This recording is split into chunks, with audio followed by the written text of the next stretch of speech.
Okay. How does this thing work? It's been a couple weeks since I've turned this on. But Well, it's been it's a whole new year now. it is. Happy New Year, everyone. Yeah. And that means it's time for the year of big ideas, right? Yes. The motivational, hopeful episode that kicks off every January. I love it. Yeah, it's great. And today we have, you've got a story for us from a person named Jon-Erick about the power of saying yes. And what I really like about this is it's a story about how, in the coming year, your life could change for the better by saying yes to something that is outside of the box, that is new, that's scary, that's maybe even sounds bizarre. Totally. And I love this story and the timing of it because I feel like for the last couple of years, all of us have imagined vividly how our lives could change for the worse on a dime. And I think it's important to remember that there are also so many positive pivot points that you can't even imagine right now that might totally shift your life in a positive direction. Yeah. But you got to do that by getting off your ass and saying yes. Woo woo. Also, you're going to find out that I suck at racing. I'm Fitzka Hall. I'm Cordelia Zars. You're listening to the Dirtbag Diaries. Happy New Year. Happy New Year.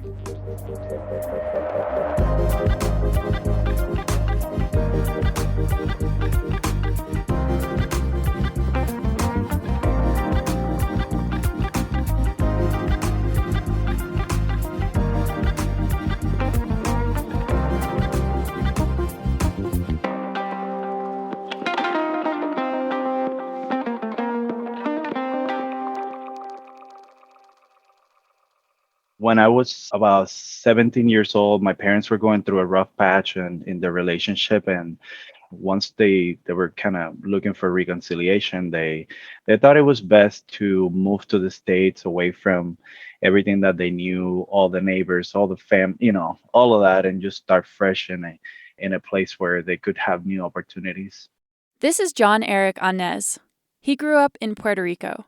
When his parents moved to Florida in 2003, he stayed on the island until the following summer to finish up his first year of college. I came over after my first year of college.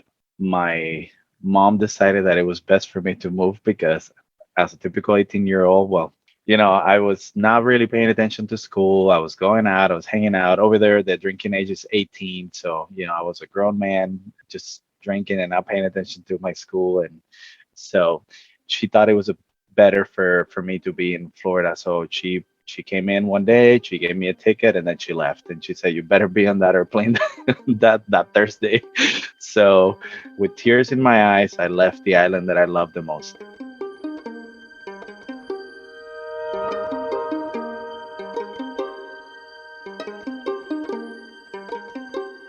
When Jon-Erick arrived in his new Florida home, he had a lot to figure out. A new language, a different culture, a fresh group of friends. Instead of continuing college in America, he decided to go right into the workforce and picked up some hours with clothing retailer stores. It was not an easy transition for me to move from Puerto Rico to here. I was lost. I didn't really know what I wanted to do with my life. The typical Florida lifestyle it's not a very healthy lifestyle. It's people are not very outdoorsy. People are not. They like to go out a lot, and you kind of get dragged into this like never-ending cycle of just doing nothing, right? And as much as money as I made, I kind of spend it like hanging out and just not really investing in myself. After a few years of working, Jon-Erick decided to go back to school. I didn't finish it because I conceived a child when I was 22 years old. So now my focus geared into him and, maintaining him and trying to make things work out with that relationship. And so there was a lot of things in my life that I felt like I had started, but I didn't complete. Meanwhile, Jon-Erick's older brother, John Bloss, started working for the National Park Service. Throughout the years that Jon-Erick struggled to find his path in Florida, John Bloss moved around the states to different national parks and kicked off a love affair with rock climbing. In the winter of 2013, Jon-Erick and his brother flew home to Puerto Rico for Christmas. John Bloss roped Jon-Erick into climbing with him on a local peak near their hometown. It was very eye-opening for me because I realized how I thought I was very strong, but I realized that this is a different type of strength, that you require. That always motivates me to kind of learn more. Jon-Erick and his brother continued to climb in Puerto Rico over the next several years, each time they flew home for Christmas. But when they weren't together in Puerto Rico, John Bloss and Jon-Erick lived very different lives. John Bloss took a job with the Park Service in Yosemite and climbed every day. Jon-Erick returned to Florida, where he bounced from job to job, cared for his young son, and struggled with his marriage. In the winter of 2015, Jon-Erick got a phone call. It was his brother. And he was like, "This is one of the most beautiful places in the world, and you need to come and visit me." And I said, "You know what? Yes, I'm going to come and visit you." And then he said, "What would you like to do?" And I said, "I want to do something really, really challenging. I want to do something big, And so he was like, "What about if we climb Half Dome and we'll take the easiest route? And, I've been wanting to do that and it would be great for us." And I said, "Okay." Jon-Erick started training at a local climbing gym. He practiced his knots, belay systems, got familiar with trad gear. And then he bought his plane ticket to California for June 2016.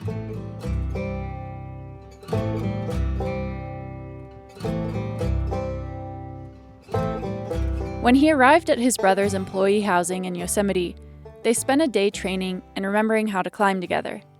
The next evening, they laid out their gear, prepped a bunch of snacks, and set their alarms. The next morning, we woke up at the crack of dawn. I think it was 4 or 5 in the morning. We drove to the trailhead and we started hiking. And very quickly, I realized that I was not prepared as much as I thought I was. Jon-Erick and John Bloss set out to climb a popular 5-7 trad route called Snake Dyke on the southwest corner of Half Dome. The approach is notoriously long and arduous, and most climbers get lost at least a few times before they arrive at the base. I was struggling, he was way ahead of me hiking, and I was just going, behind. I was carrying all the water, all the food. He was carrying all the trad gear and the rope, and I was just struggling with the weight and the elevation and just kind of running out of breath. But I didn't stop. And one of the most impactful things about that trip was, I would say, the hike. It was where I was trying to find, the strength and where I had that realization of what I got myself into. When you are hiking something that is, or doing something that is above your grade, your mind tells you, you can stop right now. You can quit. It's okay. You can just go back to the car and go back to your comfort zone and, relax. And, there's no shame on that. But in my case, there was, right? This was the biggest thing I have kind of signed up for voluntarily. And I needed to finish this. There was a drive behind it. And, I was not just doing it for myself. I was doing it for my family. I was doing it for the things that I had left behind, for the things that I didn't accomplish before. And it was very emotional for me. Jon-Erick and his brother finally made it to the base of the first pitch.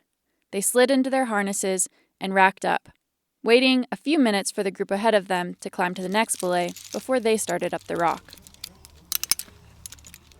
Snake Dyke features 8 pitches, plus seemingly endless 3rd and 4th class slabs to the top of Half Dome. John Bloss led up the wall, and Jon-Erick followed, cleaning gear as he climbed. It was really eye-opening once I kept looking at around me, and it just looked surreal, right? It looked like I was just looking at a picture, even though I was right there. A few pitches up, the fatigue started to set in. While Jon-Erick and his brother waited on a belay ledge for the group ahead of them to finish the next pitch, Jon-Erick tried to replenish some energy. I had this like little caffeine pouch or whatever, so I just took the whole thing, and even though with that I was so tired that I actually fell asleep on while I was hanging on the on the ledge. And the guy next to me, there was a guy next to me that he had catch up with our team, and was like, "Hey, are you all right? Like, are you okay?" And I was just snorting and everything. I was just like, so as soon as it was my time to climb, obviously I guess I did had a little power nap, and and I was able to run it through. But I would say in every pitch I was running a little bit out of gas, like closer to my next stop. John Blas kept leading, and Jon-Erick belayed, munching on their snacks. Whenever I catch up with him, he's like, "Hey, can you give me like X or Y?" I can't really even remember what it was. And I was like, yeah, I don't have it anymore. He's like, "What happened?" I was like, "Well, I ate it all." And I actually had put the trash in my pocket, and like all of the liquids that they were like inside that pouch, it was just like running out in my pants, so he can see the stain. And he's like, he's like so mad at me for that.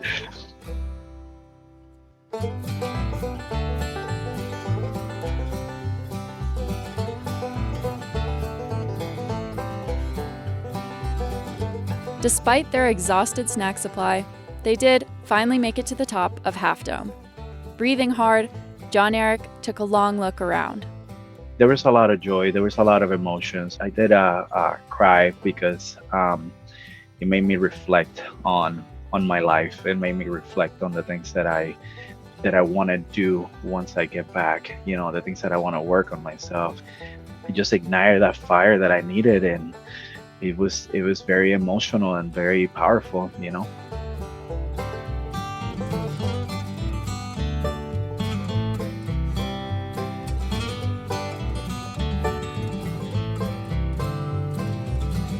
As the brothers made their long descent down the Half Dome cables, Jon-Erick couldn't stop beaming. I couldn't wait to tell my family what I had done, right?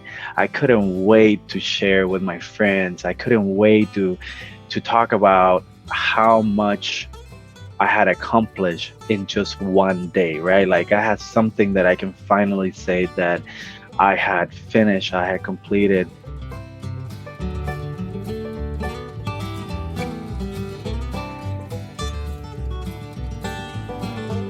After his trip to Yosemite, Jon-Erick headed back to Florida. He sought out ways to spend more time outside, camping, hiking, climbing. Over the following years, he took more trips to climb in Yosemite, in Puerto Rico, and to hike in the Pacific Northwest. Eventually, he moved with his son to Seattle, where he began avidly hiking and mountaineering. We have to get out of our comfort zone. We have to find something that is going to help us to deal with our troubles, with the things that we got ourselves into, and we have the strength to do it, right? Doesn't matter how big, doesn't matter how small, but we can accomplish the things that we set for ourselves. But it's only going to require for you to take that first step, right? And then take the next step after that and just continue.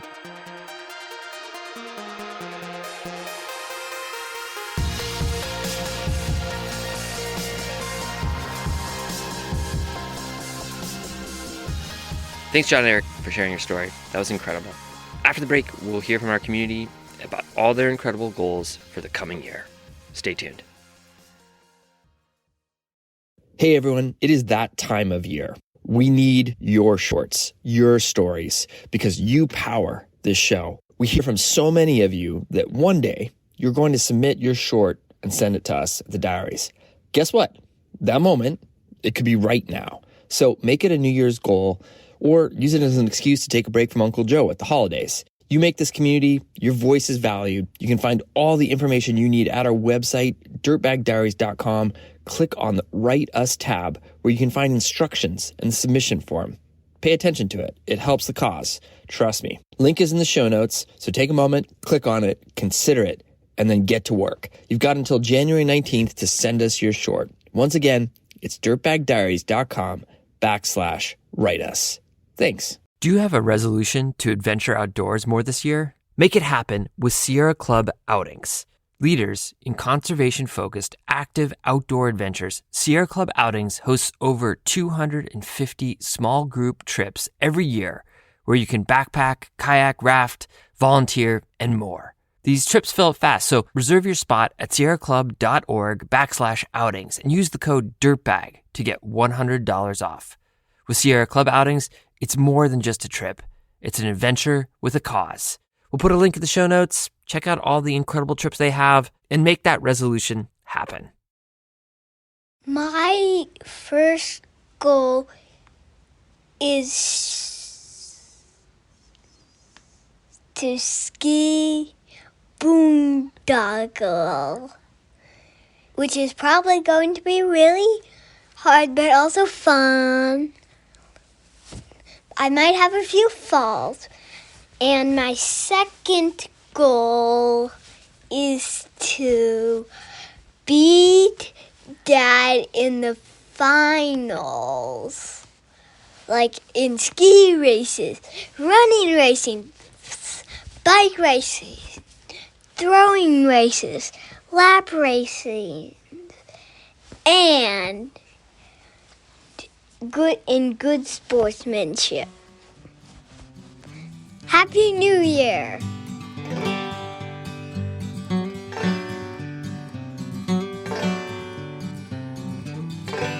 My goals this year are to do the first 4 gaps on Gravy Train on my mountain bike. My second goal is to do a 360 on skis in the park and land it. One of my goals is to go on a river rafting trip with you all this year, because we had one last year that we had to cancel because of the heat dome. But I think that was probably a good idea. And then another one of my goals is to spend the first 30 days of the year stretching every day. And that leads into my third goal, that I feel like I need to stretch and work on that because I want to try to run a mile as fast as I can. And we're going to go to the track at one of the high schools and we get to run around it. So does somebody help pace me? Yes! Me, because I got the watch. Well, I can do it too. We could all go. It'll be fun. Happy New Year! Happy New Year! Happy New Year! Happy New Year! Happy New Year! Happy New Year! In 2022, I'd like to do a 1,000-mile unsupported ultra skate. I'm thinking about skating across the state of Montana. I keep hearing a lot of really good things about going to the Sun Road in Glacier National Park, and I'm really excited to check it out. I'd also like to start up a skating school here in Des Moines, Iowa. We recently opened the largest outdoor skate park in the U.S., and our skate scene is really flourishing. And finally, I'd like to do my best to write a book about the Midwest Ultra Skating Series that I completed in 2021. Having skated a collective 3,000 plus miles, climbing over 121,000 feet, and crossing 7 state lines all on rollerblades was definitely a life-changing experience. And ultimately, I'd just like to continue crafting my skills as a rollerblader and doing my best to do good things in the world. My main goal for the year is to ride my bike from Jasper to Mexico on the Great Divide mountain bike route. I've walked across the US 3 times now, and I'm excited to explore the Continental Divide at a faster pace and gain some new perspectives. It will be great to return to some of my favorite places with my husband. I hope to start climbing the Adirondacks high peaks. They are the closest mountain range to my home in Canada, but I haven't been able to visit at all due to border closures. Here's to more adventure opportunities opening up in 2022. Apart from that, I aim to spend as much time outside as possible. I just want to try to be a better person. I want to trust others. I want to be patient with others and with myself, and just try not to take myself so seriously. Really would like to get into trail running. I've hiked most of the tall peaks in the White Mountains, and I think it's time to start running them. So I was one of those people that had to cancel a big wedding in 2020, and even though we had an awesome elopement in Moab, we still haven't celebrated with friends and extended family.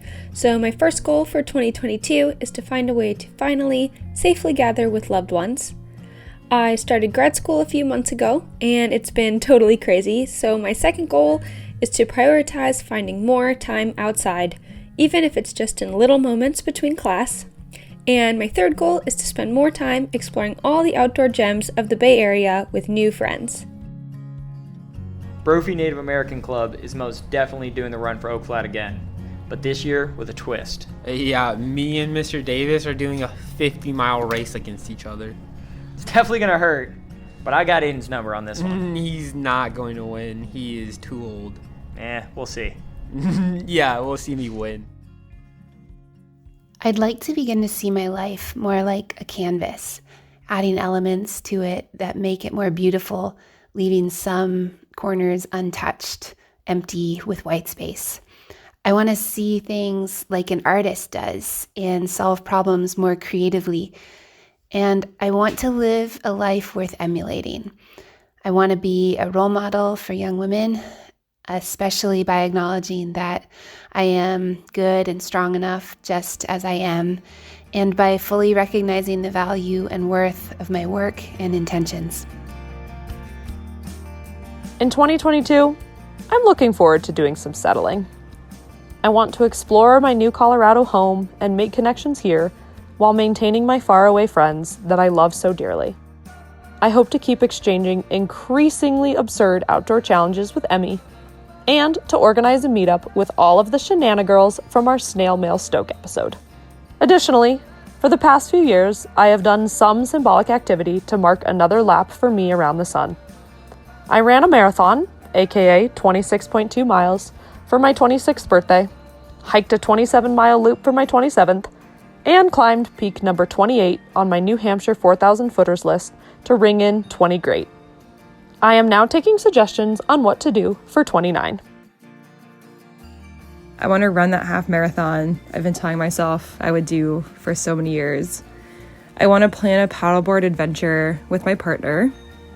I want to do a multi-day bike ride or bike packing trip, including a gravel ride around Flagstaff Lake, Maine.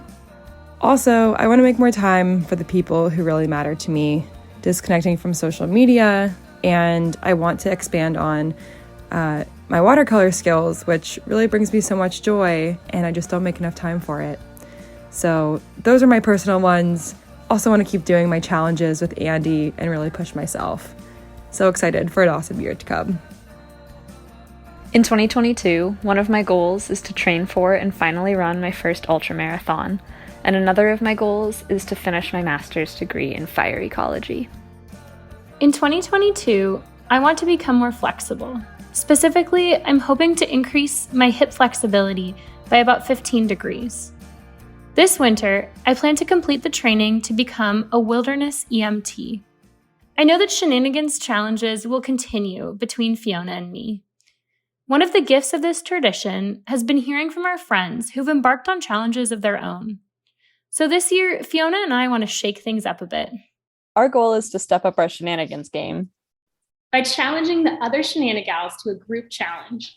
Look out, Emmy and Andy.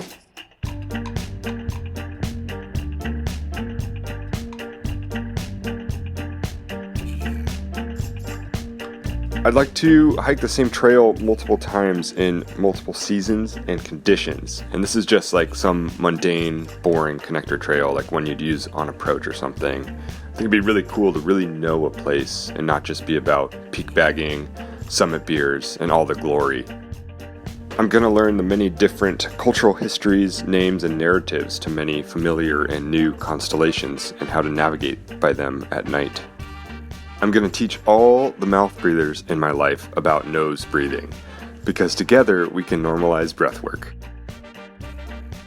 Goal number 1, spend more nights outdoors. I own all the technical kit, the tent, the mat, the sleeping bag, the stove, the cute little pots and pans that fold in on each other. I own a spork. The problem is, I also own a house, and this fact, coupled with COVID restrictions and lockdowns and work, has meant that I've become more habituated to spending my nights indoors. But nothing sends a tingle of adventure down my spine more than donning a head torch, setting up camp at dusk, and eating rehydrated pasta. So I would like to be able to experience that sense of wildness and exposure more that you get from a night under the stars. Goal number 2. I live in Haute-Savoie in France. I own a book called Haute-Savoie à pied, 54 hikes in the area. Despite owning this book for 2 years, I have completed 16 of these hikes. While not being able to push it to 54, highly unlikely, I would like to maybe get to 30 in order to reclaim a sense of self-respect, but also uncover a lot more of the history and the environment of the area that's off the beaten track. Goal number 3. My next door neighbour is a spectacular gardener. He can grow any vegetable you can think of. My garden is where vegetables go to die. My intention for next year is to convince this wonderful Frenchman that he would like to take me under his wing and teach me how to grow vegetables that are then edible.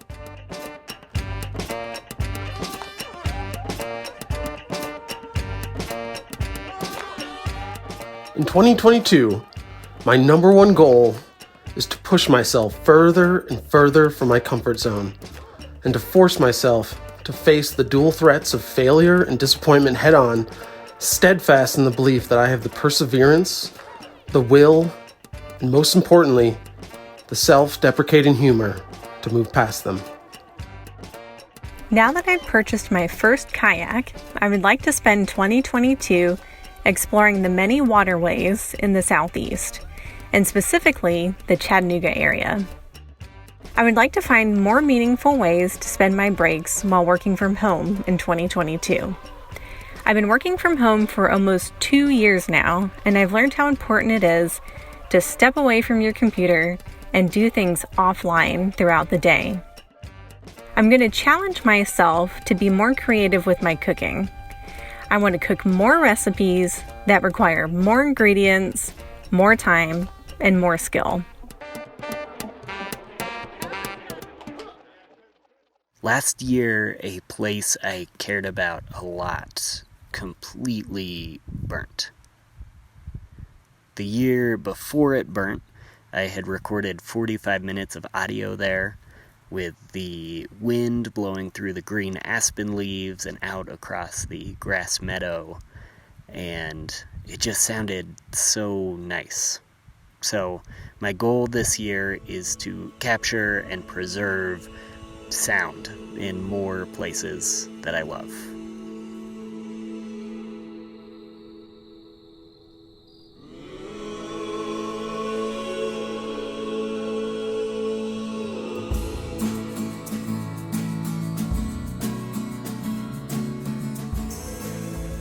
Shift where I care.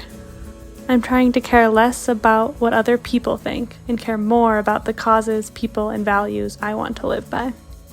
Trend towards people, jobs, and places that feel nourishing. Be my own biggest fan. Support myself as I would support my best friend. Well, I guess I can check have a baby off my list. I guess the first order of business is to learn how to use cloth diapers. My goodness, I'm just figuring out how to use the disposable kind, and I want to stop doing that as soon as possible. But I certainly have my hands full, no pun intended.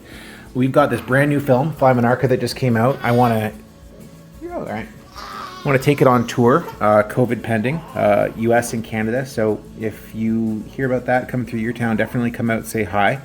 And, oh yeah, I want to plant milkweed. The monarch population is coming back strong, thanks to good people like you and I planting milkweed.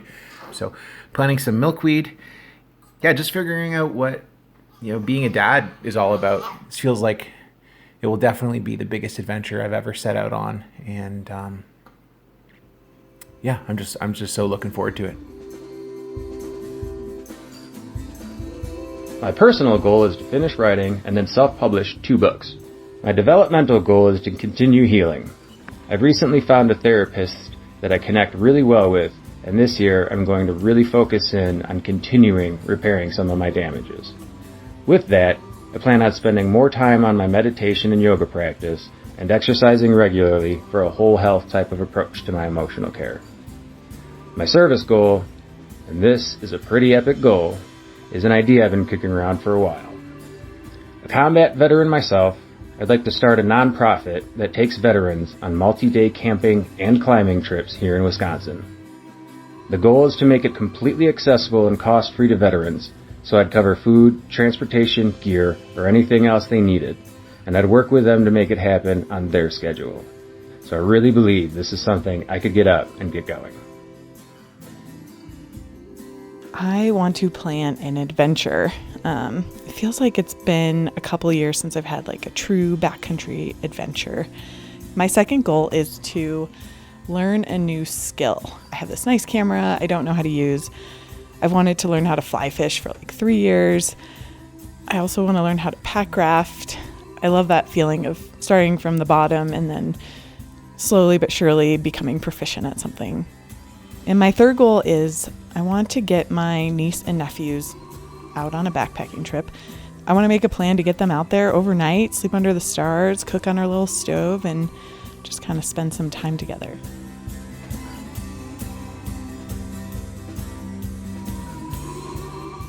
My big idea for this year is a victory lap for conservation wins that protect indigenous sacred sites. A pack rafting trip across the Arctic National Wildlife Refuge, a bikepacking trip around Bears Ears. When we get the Save Oak Flat Act passed, gonna have to do an ultra run and do an epic climbing trip to celebrate.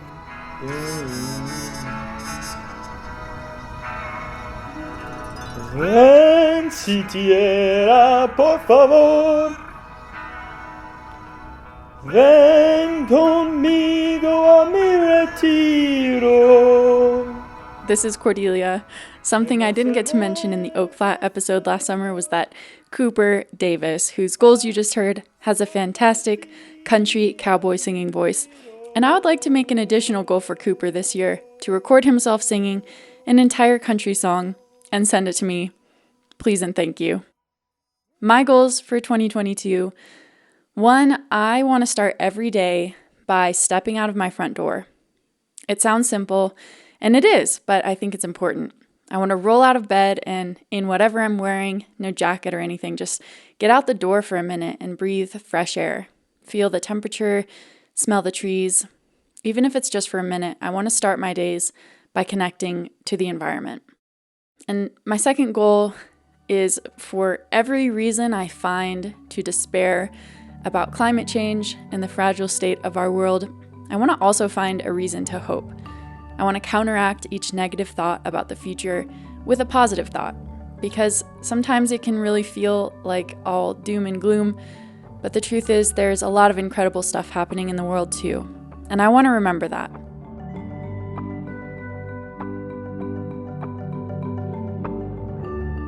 I want to carve out a few hours a week to volunteer at the local food bank in the University District here in Seattle that's right near our office.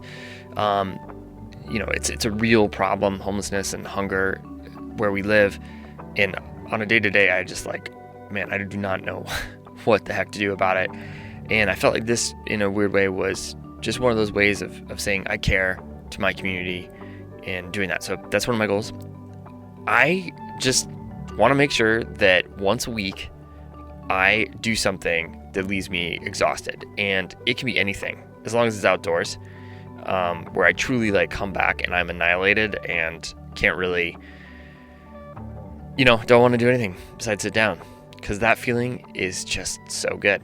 And I really appreciate it, no matter whether it comes from, running around Seattle on a bright sunny afternoon or, skiing in the mountains or doing a big climb. Either or, it's fine. I don't care how I get there. I just love moving my body outside.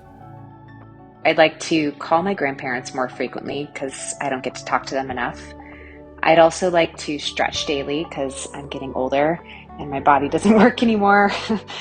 I'd also like to spend 20 minutes a day working on my mental health, whether that's things like meditating, going for a walk, listening to music, or just practicing self-compassion. I have 3 goals for this year. The first is to have a glass half full mindset daily, or at least try to. The second is to make more things with my hands. And the third is to be more open to changing gears, to try to stop referring to how things were and to consider more how things are going to be now and in the future. I want to tell stories that make people laugh and think, because laughter is the soundtrack to a happy life, and well, we all benefit from using our noodles.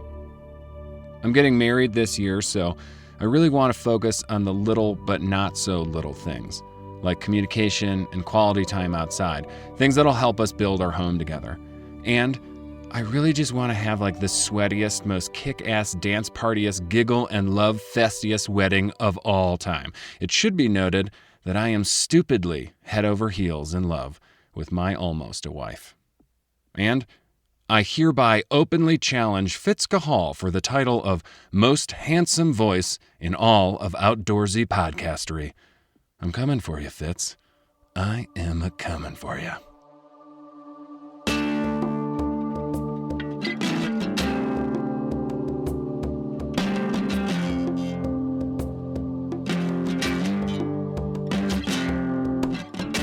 Thanks to everyone who shared your awesome goals with us this year.